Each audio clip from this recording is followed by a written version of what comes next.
So more long belly Spey stuff, working on anchor placement. And if you make too big of a circle on your snake roll, the anchor's going to land real close to you. If you make a smaller one, it's going to land further away. So we want the anchor to land further away.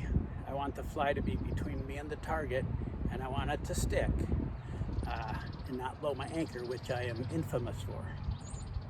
So I'm trying to get the perfect anchor placement way out in front of me. So I'm using a smaller circle so I'm lifting, smaller circle towards the target, and then casting, making sure the rod is going up during the sweep and circle up. So basically what's helped me is to just sit there and practice anchors. I got 67 feet of line, 5 feet of overhang.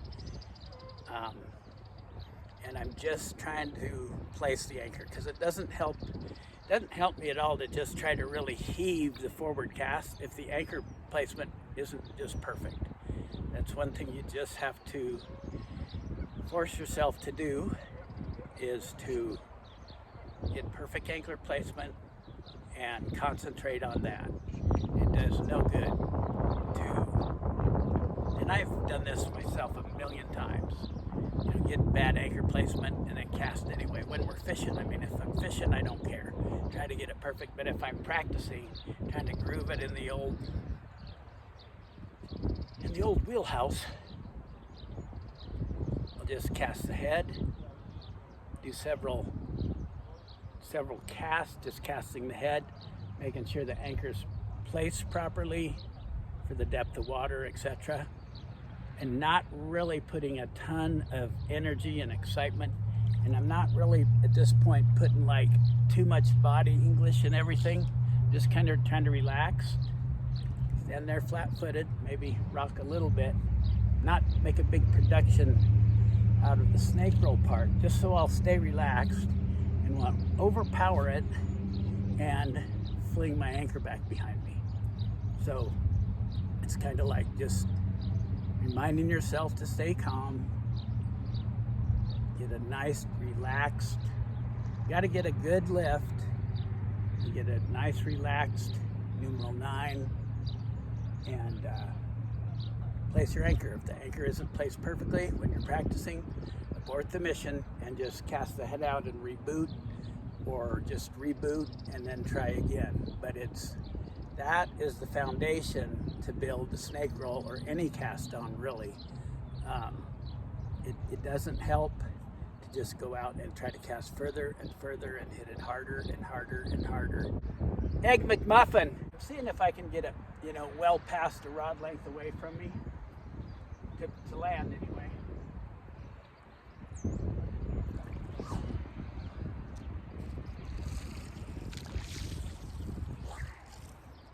Okay, here we go.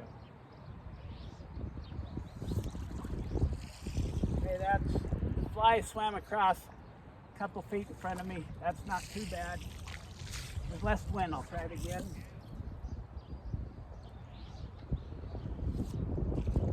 That was way behind me, so I'm gonna try it again.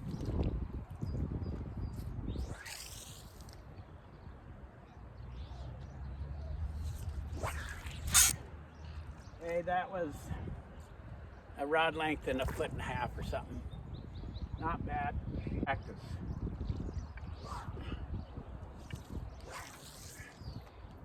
That was a nice anchor, but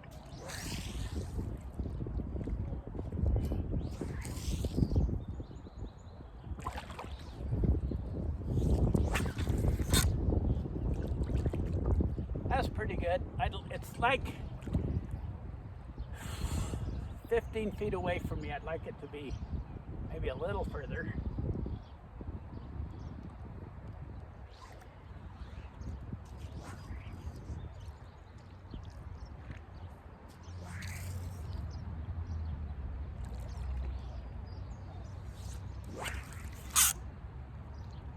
Okay, right at the tip of my rod.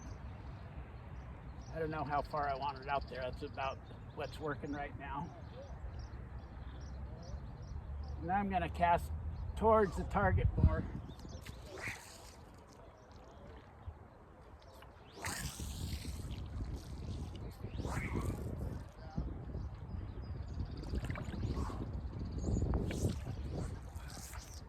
Two.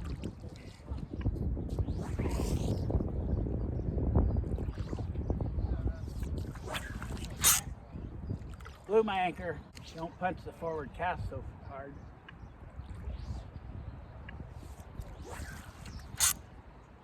That was back there and I wanted it up there.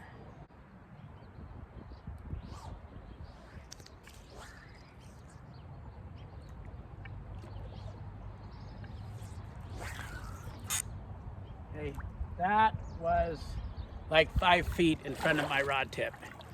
And the secret was I just didn't use much power. I changed the angle a little bit, but I didn't get all excited and psyched out for my snake roll portion. And I got the anchor to land in the correct place. And since my rod tip path was correct and going up before the forward cast, it was a nice clean cast with a clean anchor, and that's what I'm after. So another thing about the snake roll, you know, we get the longer lines and we think, okay, I'm gonna really, you know, whip it in there and I'm gonna accelerate at the very last leg of the sweep and cast and get a big, powerful D-loop. But with the D-loops, you reach critical mass at a certain point. And the other thing is the way these lines are designed. I like one that's nice and skookum in the butt section of the line, like this Gaelforce comp line. I just love this thing. I would chop it and use it as a fishing line any day. But it is very helpful. You know, if I was casting a double taper, I might have to really whip that D-loop in there, or at least have perfect placement and timing. With this, it's more forgiving, and I can kind of relax in the snake roll portion and cast, knowing that the line and the rod are going to do their job if I've done mine. So it kind of takes the pressure off. So now I'm just basically seeing how far out in front of me I can get the anchor. And it's a little bit scarier when you're used to using a lot of power. Basically, you got to get started before the line sinks, and then throw it way out towards the target, do a little circle, and then kind of relax through it all.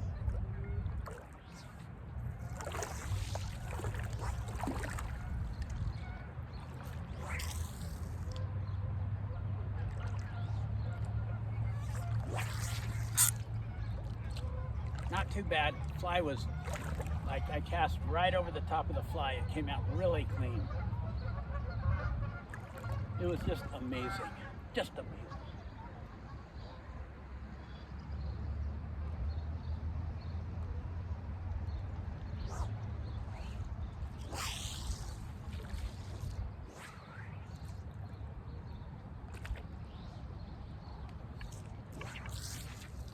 That wasn't bad.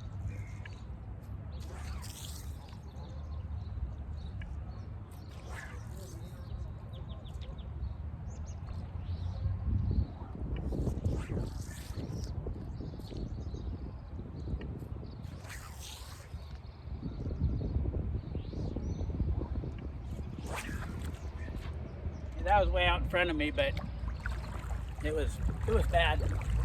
I did bad. Not even going to worry about what I did wrong.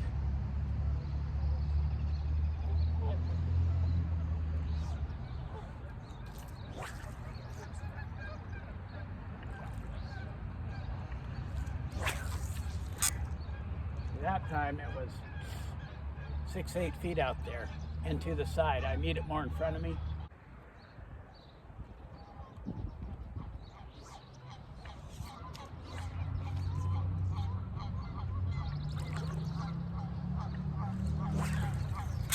There.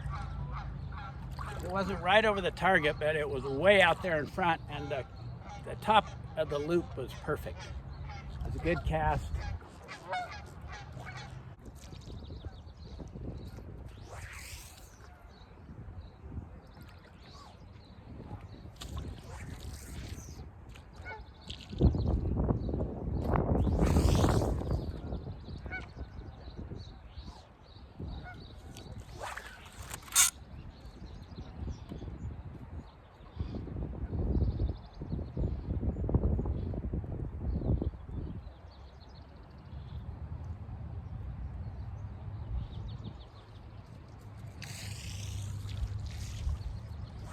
you're not sure what it's going to do, just get one to fail. Just go like this.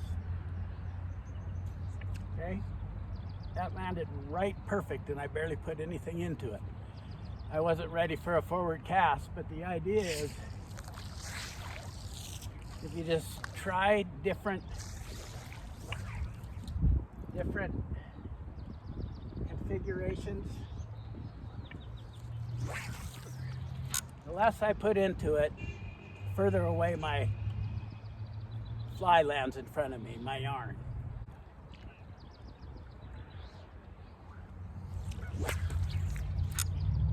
That was so-so.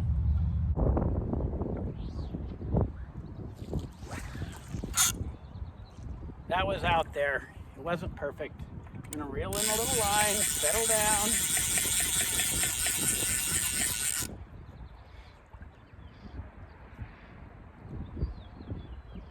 This line is having no problem cutting through the wind.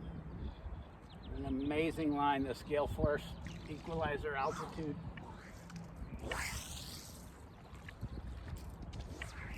See how far out there I can keep my anchor. I didn't even put anything into it.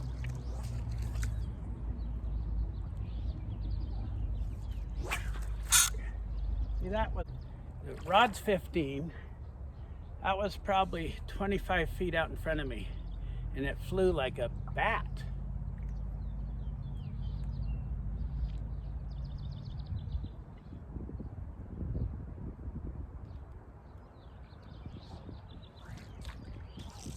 That time I didn't lift it.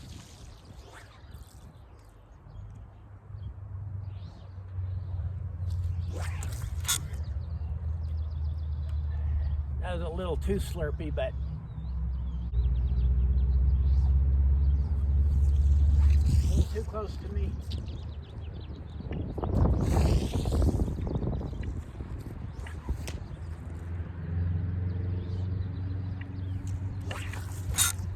Hey, the thing I'm doing is I'm keeping my rod tip on the wall of that canyon, the old Simon Gosworth wall there. I'm going towards the target, but keeping it on the canyon, not crossing my body very much. And that's what's getting my anchor out there where I want it, where I need it.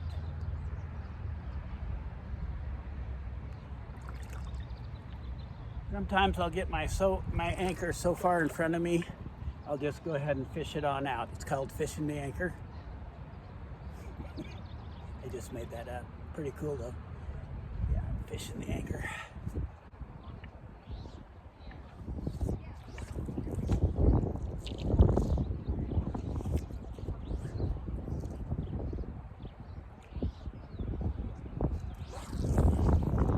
Or you keep your rod on that canyon wall when you make your number 9, further away your anchor will land.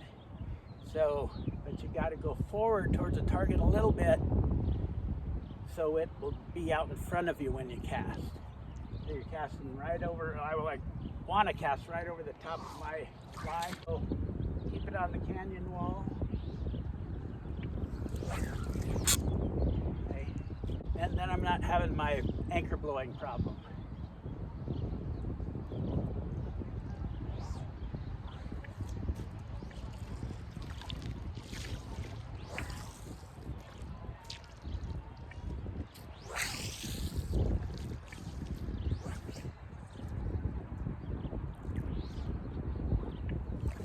Ooh.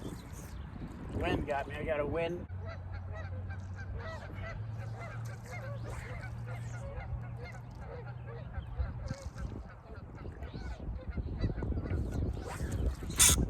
That was perfect. I didn't even have to hammer it. It was way out there.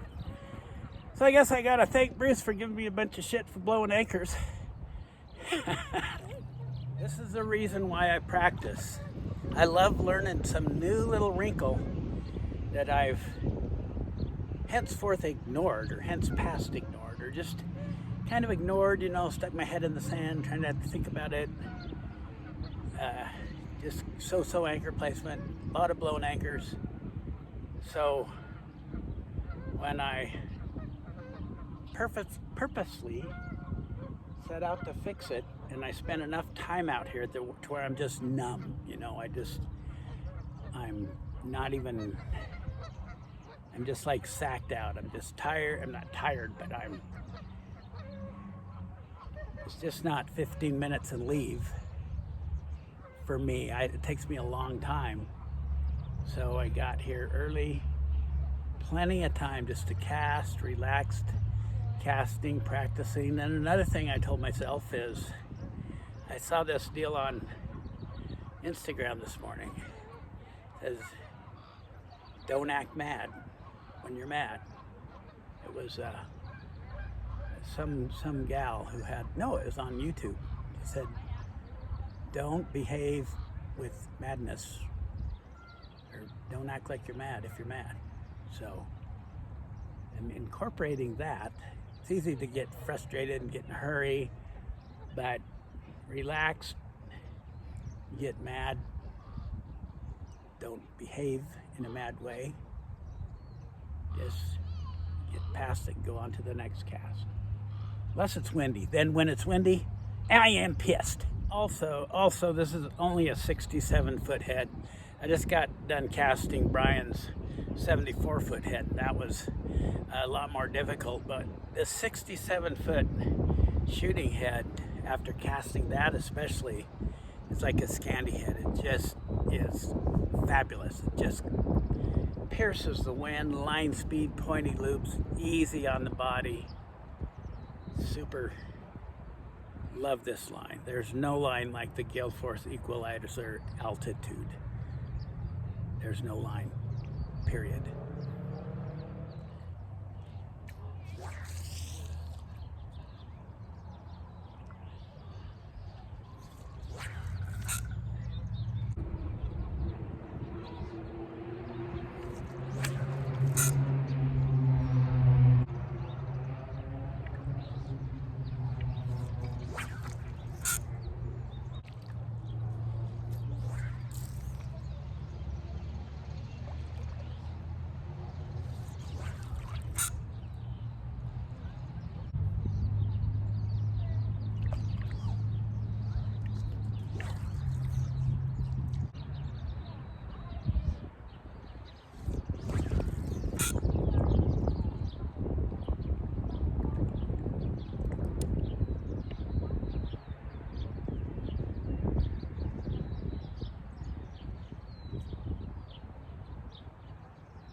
So another thing here, while I've got you here, now that I've got my anchor placement way out in front of me, I'm using very little power for my forward cast. Just a crisp shot, high stop, or just a high follow through, really.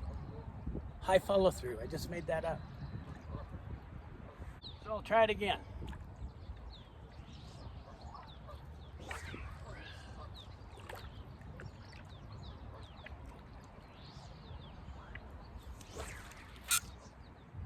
There. Perfect. Nice. I'm just trying to have a crisp, tight, high loop.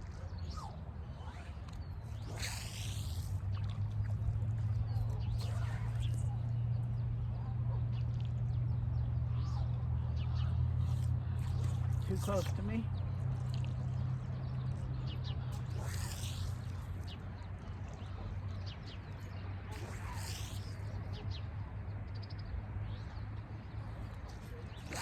That was too far away. This will be perfect. Too sticky.